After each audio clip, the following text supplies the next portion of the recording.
Hello again. Great work as always. So yeah, I mean the 26 went well. I do though, especially in the last video, how I was questioning about the threes. I would, before you move up to the 26 with anyone else, just make sure that we kind of talk, because I know that he still was having some mispokes or whatever. But typically, you know, whenever we transition from either the 26 to the laminate to the keyboard, or the threes to the 26, we want about like 90–95% accuracy with very, very little prompting. And then when you move up to the 26, there'll still be that balance of, you know, sometimes you do the first two letters on the 26 and then finish the rest of the word on the threes, and you know, you're not going to move up to the 26 until you're doing very accurate pokes with very minimal prompting.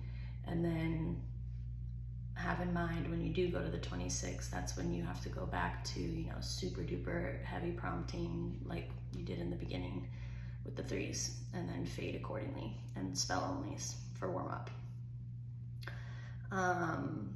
I would make sure that, you know, him and anyone else scoot him back so the knees aren't touching the table, and just so you have more of that, because typically, you know, I drop the board above the knee, but maybe even like a ½ inch in front of, but I scoot them back very far so I can drop the board and not have it over the table, and that they have that full range. You know, just make sure prompt the hips all the way back. I loved your tone and demeanor. Oh, I'm so sorry. This is for Noah, he's 18, so it was not the boy that your last video with the younger boy. So scrap everything I said kind of about the transitioning, but also keep in mind. But then again, that brings me to my question of, did you just start on the 26 with him, or did you have that moment of working on the threes with very little mispokes, or did, you know, one of his other CRPs or his mom try saying start on the 26? Because no matter what, whether or not they've been spelling for 10–20 years and they're independent typing, anything, you know, myself, Elizabeth, anyone else with a bunch of experience or little, all of us practitioners should always start on the threes. And then there are some clients, and many, you know, especially if they're experienced, and once you're more confident and comfortable with your practice too, that they can move up to the 26 very, very quickly. But it's if and only if they're doing little mispokes with little prompting. And then, yeah, that makes sense why I said the knees thing. He was a big guy. So yeah, just make sure he's all the way back. Let me read your stuff. Yeah, more semi-open and open questions. I would stay away from the opens for a little bit. You know, do your greens. Once he's getting his greens with, again, I've said this 500 times, but minimal prompts. You know, start throwing in oranges. Even when I start with the semi-opens, sometimes there's a question that has, you know, 4 to 6 different answers, and I try and choose 2 of the options that are hopefully further away from each other on the board, and I'll state the question and say, okay, there were 6 answers, 4 of them were these, tell me one of the other 2. And then, you know, the next step of that would be just giving him all 6 to choose from, and you don't really know where he's going. And then before you go to opens, you would start asking the greens and oranges for him to answer in a complete sentence. And once he's doing complete sentences, because, you know, no matter whatever question you ask, there's always kind of a few ways to answer it. So you don't really know where he's gonna go. It doesn't have to be the what's your favorite type of food? My favorite type of food is, it could be pizza and pasta are the two best foods of my life, or something like that.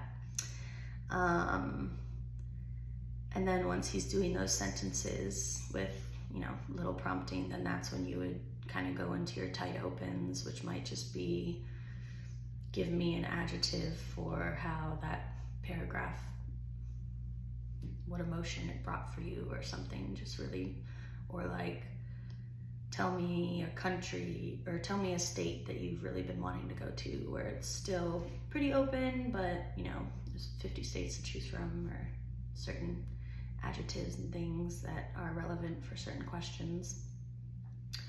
And then go into the opens. But again, please always talk to me before you think you're ready for the opens, because you know, slow and steady wins the race.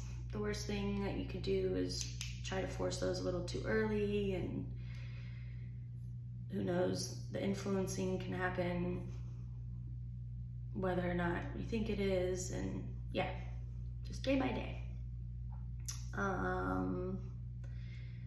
And then also, I think you were asking an orange maybe, and he kind of hit H-I-H. But instead of letting him, you know, keep poking because he's not open and you're not asking open questions, then that's when I would just say, hey, kind of, because sometimes, you know, I'll be in that situation and they'll really, be going to the same 3 letters. And even with some of my very open clients, sometimes I think they're just saying a word that is not in my vocabulary, couldn't find it on Google, might not even be in the language, English we were speaking.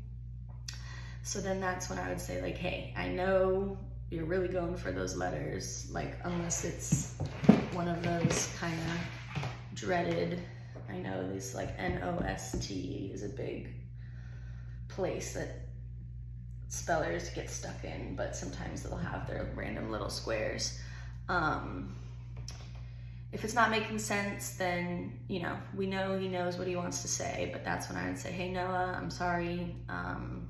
You might be trying to say something, but for the sake of our relationship and this lesson, I need you to give me either the answer, if it's agreeing, you know, the answer from the text, or one of the answers for orange from the text, and just go straight for those letters. You don't have to do a sentence or anything, because you'll even find too, once these guys do get open, and sometimes you have to warn them, like, all right, we, you know, Evie or someone I ask might ask for some quotes, and they'll very much say, like, for you wordsmiths, because for the most part they all want to go on and on in some metaphorical, beautiful, poetic way, you know, keep it short and sweet, or we're just doing 2 or 3 sentences or anything like that.